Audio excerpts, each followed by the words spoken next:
Hey y'all, in today's video, I'm going to show you the simple way to make the best baked sweet potatoes right at home.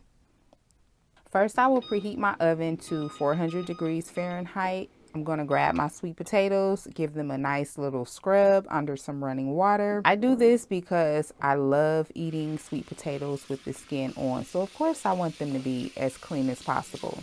Okay, so after cleaning them, I will pat them dry with some paper towels. Parchment paper makes for easy cleanup and it is a better option than using aluminum foil. So as you can see, I'm using the Great Value brand, which can be found at any Walmart. Okay, so if you don't have any parchment paper, you know where to find it.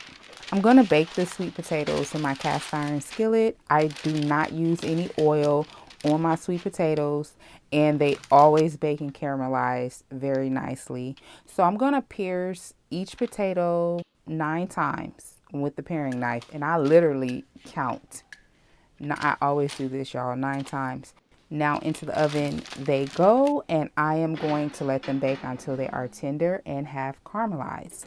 So I want to show you all how the sweet potatoes look after baking for an hour and a half. They weren't as tender as I wanted them to be. Okay, so I decided to let them cook for an additional 30 minutes.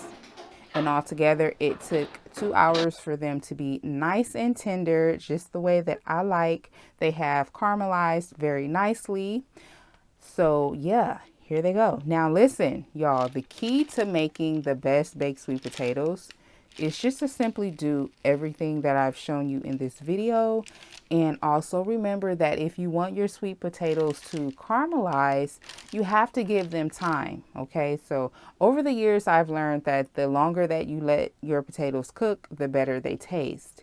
They will be sweeter and you won't really need to add, sugar. Okay, so be careful cutting them open because they will be extremely hot. And I will add some butter and sprinkle a little sea salt on top.